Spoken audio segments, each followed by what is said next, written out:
What is up, everyone? Khamzat Chimaev. I'm just going to get straight into it. Khamzat Chimaev just dominated Dricus du Plessis in a 50-44 title fight as the challenger. And he proved everyone wrong, including everyone who thought he was going to win. This was absolutely just shocking to see. First round starts, Khamzat Chimaev, Dricus du Plessis. They're both smiling. They're both getting ready to hop right in there. Khamzat Chimaev, I want to say it was a kick Dricus threw or something. I don't know. Khamzat Chimaev took down Dricus du Plessis in 5 seconds of the first round, put Dricus du Plessis in a crucifix for that entire round, and dominated that round. It could have been a 10-8. I thought, it's fine giving it a 10-9, but I wouldn't have a problem with them giving it a 10-8. Round 1 starts, right? Khamzat Chimaev absolutely dominates round 1. Now, going into round 2, Dricus is smiling, man. He really is smiling. Khamzat Chimaev shoots, gets the takedown again. Now, this round 2 was more just control time, taking them back. Dricus, I think, got up a couple times, but Khamzat still had the body lock, dragged him down, held him for that round, dominated him in the grappling again. 10-9 Khamzat round 2. Now, round 3, Khamzat Chimaev did the same thing. He shot. He puts Dricus in a crucifix again. Notice how we're getting round 2 and 3. Khamzat Chimaev is still dominating and shooting and wrestling. He went in there, put Dricus du Plessis in a crucifix. I have the picture right here. And he dominated round 3. He bloodied up Dricus a little bit. He was elbowing him. He was punching him. And that was a 10-8 round. I think that's where the judges gave the 10-8. I just think, and you guys know what happened in the rest. Now, round 4, basically the same thing. Round 4 was more, I would say a bit more boring, you could say, but Khamzat dominated in the grappling again. This was, it was a, what do the people call it? A bittersweet moment, because I love Khamzat. I wanted him to win, but I also love Dricus. These are two of my favorite fighters, right? So it sucked seeing Dricus win, but I love seeing Khamzat win. Dricus lose, but I love seeing Khamzat win, I'm going to make a whole separate video talking about how don't sleep on Dricus. I better not see people trying to talk bad on Dricus. But forget that. We're going to talk about Khamzat's, the start of his, I guess, greatness, if it's not already started, and how being a challenger and doing that to someone like Dricus du Plessis, how does that even, First of all, let's talk about the narratives going into this fight. Narratives. There were really 3 narratives, I think, right? Or 2. No, there was 2 narratives. Everyone knew that Dricus du Plessis was going to get taken down and he was going to lose round 1. Everyone knew on both sides of whether you thought Khamzat or Dricus was going to win. Everyone knew that Dricus was going to lose round 1. But the question was, so there's 2 narratives. The Khamzat winning side and the Khamzat losing side. The narrative on most of Khamzat's winning side was he was going to stop Dricus in round 1.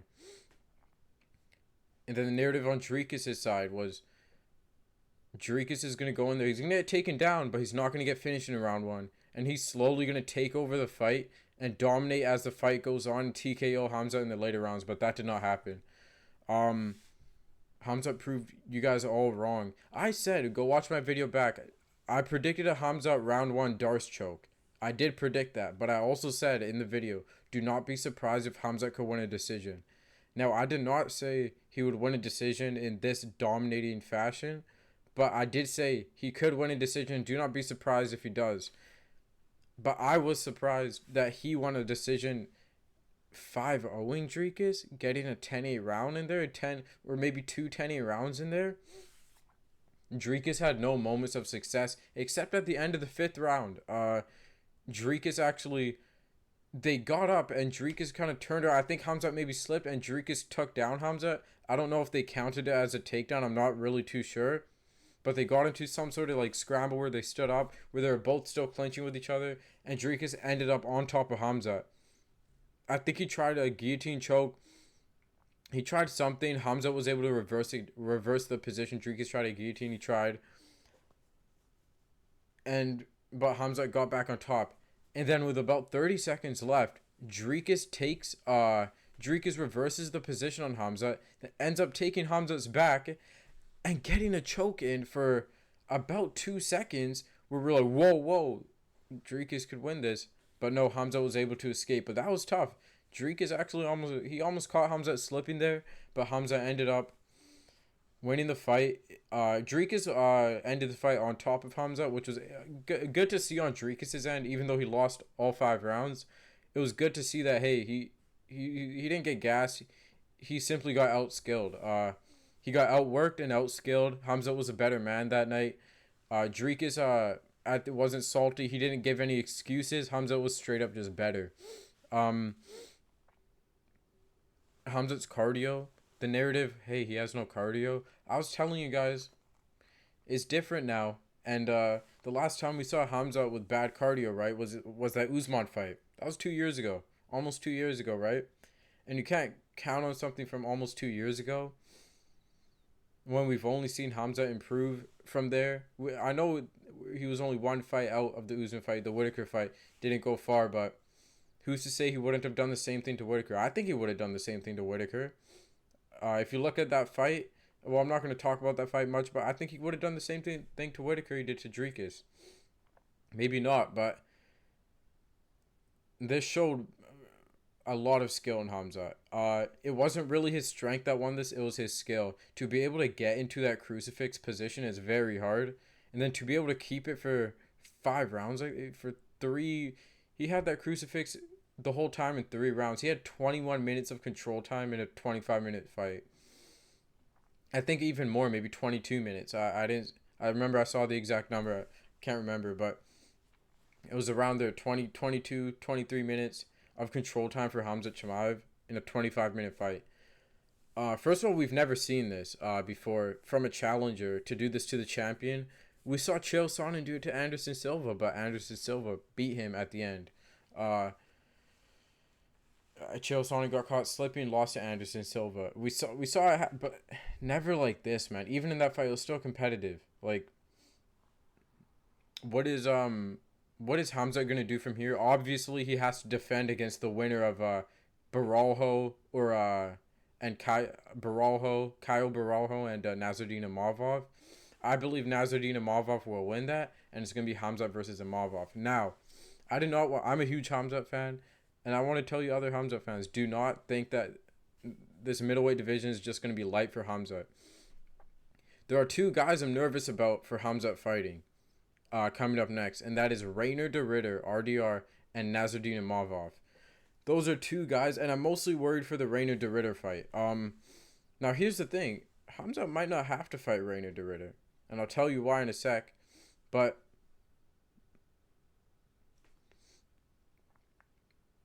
those are 2 very tough fights. I think the Reinier de Ridder fight is especially stylistically tough, because Reinier de Ridder is a very, very good grappler, better grappler than Dricus, bigger and stronger, and he's a good striker. He has nasty knees.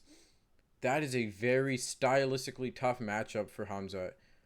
But I think Dricus should fight Reinier de Ridder next, and I really think that it's a no-brainer. Dricus versus Reinier de Ridder next. Absolute no-brainer. They should make it happen. Maybe do a fight night in South Africa if you can, Try to set up a fight night in South Africa. Do Dricus versus Reinier de Ridder. Absolutely no-brainer. I think you're stupid. It's stupid. Number 1 contenders fight. And if Dricus wins in a dominating fashion, hell, you could give him a rematch. He is a guy with 2 title defenses, 3 title wins. He might deserve a rematch after just winning one time. I don't blame them at all if they were to do that. And I think it's perfectly fine. But obviously, the next opponent for Khamzat is going to be the winner of Kyle Baralho versus Nasruddin Imavov. Nasruddin Imavov is a very good grappler, and he could even be a very tough matchup for Khamzat. He's bigger than Khamzat, I believe. I think that's a very good striker. I think that's a tough matchup too, but I think Khamzat beats all of these guys, man. I really do think he does. And we also got to talk about one thing. Can Khamzat go back down to 170? Can he? Bro, I forgot to plug in my phone. I was going to plug in my phone while doing this. And then, I'm not. Hold up, guys. Hold up.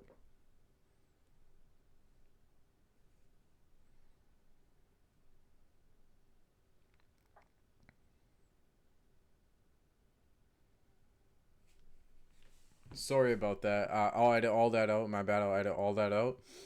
Uh, Unprofessional of me. I'll edit that out. What was I talking about? But yeah, it's gonna be Khamzat versus I believe Imavov next. I believe Khamzat will win. Khamzat beats all these guys. There's really no like stylistically there's one guy and it's Reina de Ritter. Now, Reina de Ritter versus Dricus.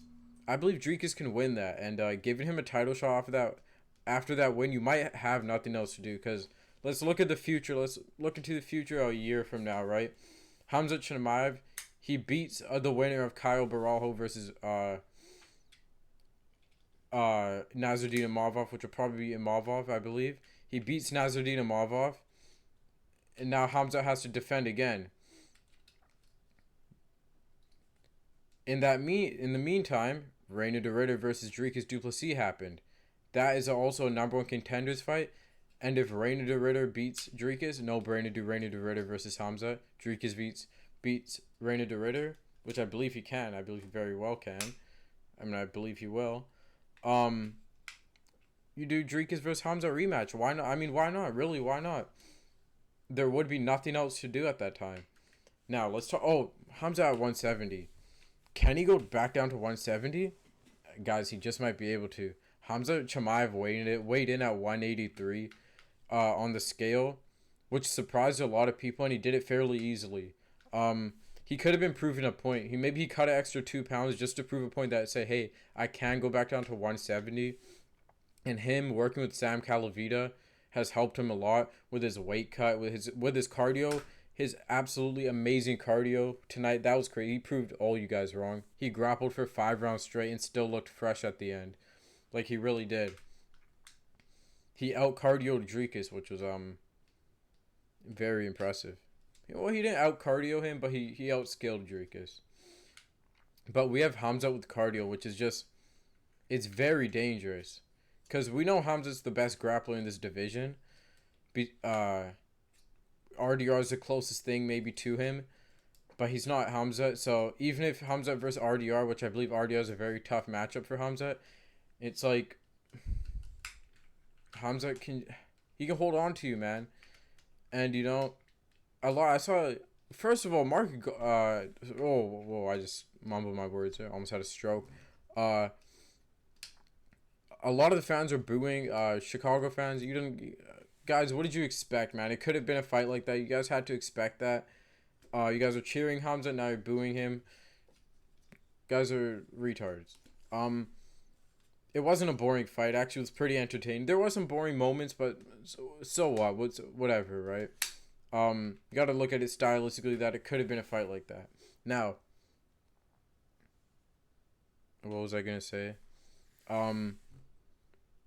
Mark Goddard, why did you stand them up? I believe that was so weird that Mark Goddard actually stood them up. I think a couple times. They were not stale positions and positions where no one was trying to advance or no one was moving. Mark Goddard stood up the fight 2 times. I think it was in the 4th and 5th round he did it. I don't know why. Maybe the booze got to him. That was a terrible job. I don't know why he did that, but Khamzat took Dricus right back down after. But let's talk about Khamzat at 170. Khamzat versus the winner of Islam Makhachev versus JDM. I believe Khamzat would beat both of them. Khamzat would beat both of them. Now, will they let him go back down to 170? No, they won't let him do that. They got a lot of stuff to do at 170. They got to fix that division. That division is in a bit of a jam. But I'll talk about that in another video. I'll probably do a video on that soon when they announce Islam versus JDM. And I will be making other videos on the rest of the card because the rest of the card was absolutely amazing. Lerone Murphy, Carlos Prates. Amazing fights. Now, it sucks that Kai Asakura lost to Tim Elliott. I was very disappointed, but whatever. MVP had a great performance. I say do MVP versus Izzy, but I'm going to talk about those fights in another video. But guys, make sure to, if you made it this far, make sure to like, subscribe, and comment whatever you want. Please let me know what you thought about this fight in the comments below. This was crazy, and I believe we are gonna see an active Khamzat. A lot of people are like saying stuff like, "Oh, well, now we're not gonna see Khamzat fight a lot. He's a word like he wouldn't be a good champion." I think we'll see active Khamzat. He seems healthier. His camps are better now with Sam Calavita. I hope he stays with him. He seems like he's put together a good team. I think we'll see a more active Khamzat. Maybe he comes back. UFC 324. Maybe he's on the 324 card for the first Paramount card. I don't know. We'll see. But guys, make sure to like, subscribe, and comment whatever you want. Let me know in the comments below what you thought. Let me make sure I'm still recording. Yes, I am. Oops, didn't mean to do that. Expose myself. Like, subscribe, comment. Let me know in the comments what you think, and peace out.